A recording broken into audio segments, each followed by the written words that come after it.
Je suis Adélie Pomade, je suis maître de conférences en droit à l'Université de Bretagne occidentale.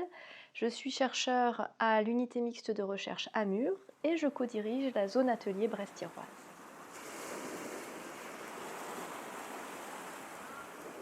Quand j'étais à l'université, ça devait être ma 3e ou 4e année donc en licence, c'était pas encore la maîtrise, donc c'était vraiment la licence. Et j'avais une enseignante qui nous donnait des cours en relations internationales. Et j'étais vraiment complètement fan de son cours. Il y avait du dynamisme fou, elle vivait son cours comme elle vivait son activité de recherche.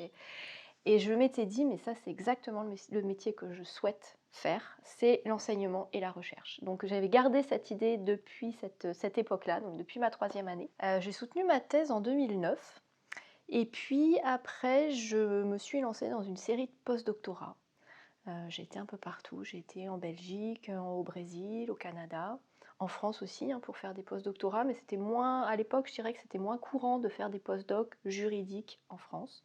Donc j'ai beaucoup voyagé et ça m'a permis finalement de me nourrir des cultures sociétales en tant que telles et puis des autres cultures juridiques et cultures de la recherche. J'ai une anecdote qui me vient parce que, on m'avait déjà posé la question, donc c'est pour ça, mais pour moi, c'est la plus emblématique.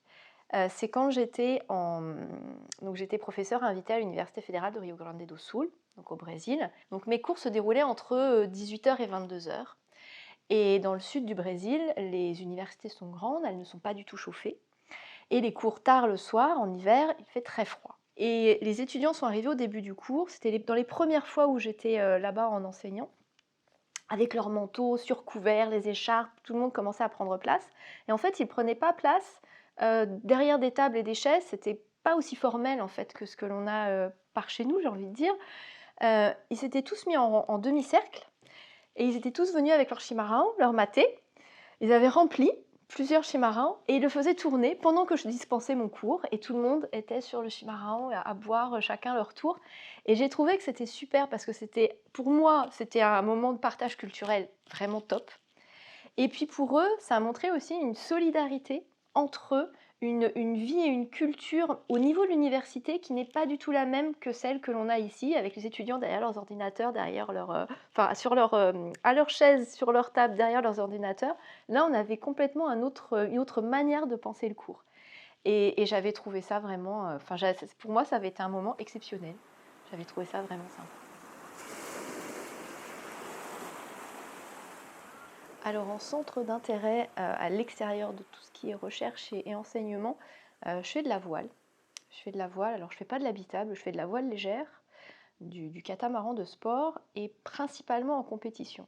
Et en fait, oui, je le relie complètement ou étroitement à ma manière d'être en tant que chercheur, mais à différents niveaux. Pour ce qui est de la voile, c'est tout ce qui se rapporte à la mer. Donc je dirais que quand j'étudie ou quand j'explore tout ce qui est la question des pollutions, donc que ce soit pollution par les déchets plastiques qu'on peut rencontrer quand on navigue, ou par les matériaux anti-fouling qu'on a sur les bateaux avec les nouveaux biofouling. Donc j'essaye souvent de faire comme ça des liens entre ma recherche, ma sensibilité de chercheur, et puis ce qui me permet aussi moi de sortir de cette recherche pourtant, et puis de faire autre chose, un peu un exitoire sportif. Et je le rattache aussi dans le cadre de ma recherche donc à ce volet compétition. Non pas que je sois une compétitrice en recherche, c'est pas du tout ça, mais je dirais que la compétition, c'est aussi une endurance. Et la recherche, parfois, c'est aussi un travail d'endurance quand on a à soumettre un projet de recherche. Donc on travaille pendant longtemps, avec acharnement, sur le montage d'un projet, avec un consortium, il faut tenir sur la durée. Les derniers moments, c'est des fois très compliqué, c'est très tendu, et c'est un petit peu un challenge. Et du coup, je retrouve aussi, des fois, quand je navigue, je fais la comparaison, je me dis, ah bah tiens, ça me rappelle telle période où finalement on teste aussi ses limites. On est parfois dans des situations un petit peu délicates, mais on va arriver à s'en sortir parce qu'on va trouver une autre option ou une autre solution. Et c'est un petit peu la même chose, je trouve, dans la recherche parfois, sans avoir cette idée de compétition, en tout cas de meilleure connaissance de soi et aussi dépassement de soi au sens où on peut être plus créatif aussi.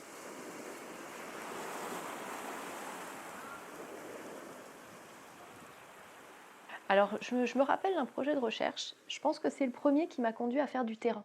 en tant que juriste. Ce qui n'est pas forcément non plus une pratique très courante, parce que le juriste en général fouille dans les décisions de justice, dans la réglementation, donc est plutôt dans ses bouquins.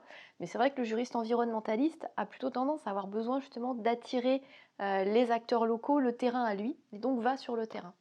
Et le premier projet qui m'a vraiment conduit à ça, c'était un projet que j'ai mené en 2000, ça devait être 2012-2013. Donc je participais au projet, je ne portais pas le projet, je n'étais pas l'investigateur principal. Et il portait sur tout ce qui était action de la société civile, en tout cas pour ce qui me concerne, action de la société civile sur la gestion notamment de la forêt. À cette époque-là, j'étais partie au parc naturel régional des Landes de Gascogne pour rencontrer les différents sylviculteurs sur place, les propriétaires aussi, puisqu'on est sur une zone qui est à la fois propriété privée, propriété du domaine public, donc il y avait beaucoup de mixité comme ça. Et j'avais rencontré les propriétaires privés du coup, j'étais partie sur les exploitations avec eux, ils m'avaient expliqué les différentes essences, la différente hybridité aussi de leur parc, savoir pourquoi ils mettaient un chêne avec un pin à côté, les effets, enfin, et pour moi c'était complètement nouveau. Et c'est vrai que j'avais énormément apprécié parce que je m'étais dit, mais en fait, en droit, on peut faire vraiment du terrain et on peut faire vraiment quelque chose d'utile pour la société aussi. Parce que quand j'étais arrivée en tant que juriste, il m'avait tout de suite parlé de la réglementation et j'avais dit, non, non, mais je ne suis pas là pour ça. Moi, je travaille sur les acteurs, sur les processus de décision et moi, je voudrais savoir comment vous êtes associé à toute cette décision de gestion relativement à la forêt, relativement au parc.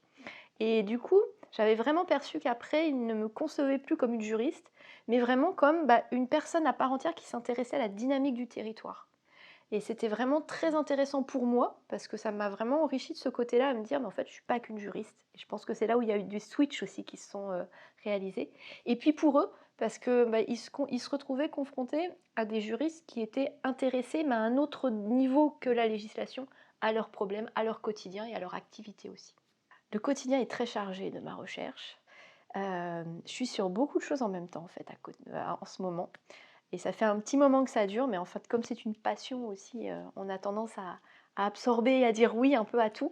J'ai toujours ce cœur et cet ancrage juridique, ça je le revendique aussi, hein. Je suis juriste et j'ancre mes recherches en droit. Mais j'essaye au maximum, et c'est pour ça que c'est pas de la dispersion, mais de la curiosité multiple et diversifiée. Je m'intéresse à beaucoup d'autres approches et beaucoup d'autres outils et méthodes pour tester justement leur capacité soit à s'articuler avec le droit et avec ses propres outils, soit potentiellement peut-être à être transposé ou absorbé par le droit pour que le droit puisse en faire un outil à son tour qui lui serait utile.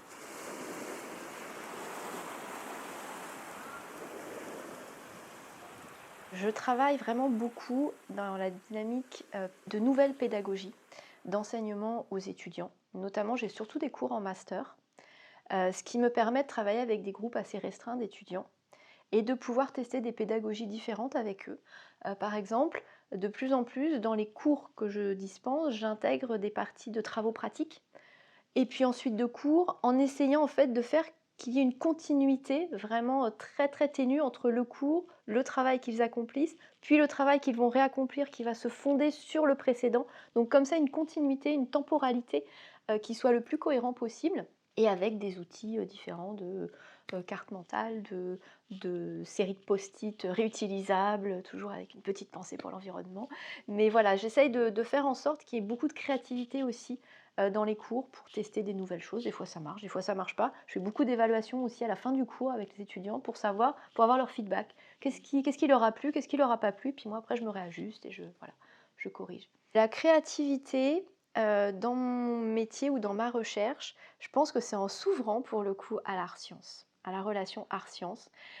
Pour moi, c'était pas du tout inné, c'était pas du tout évident parce que déjà pour arriver à travailler avec des scientifiques en droit, il faut faire un écart, mais quand on s'intéresse après à l'art en droit, c'est beaucoup plus compliqué.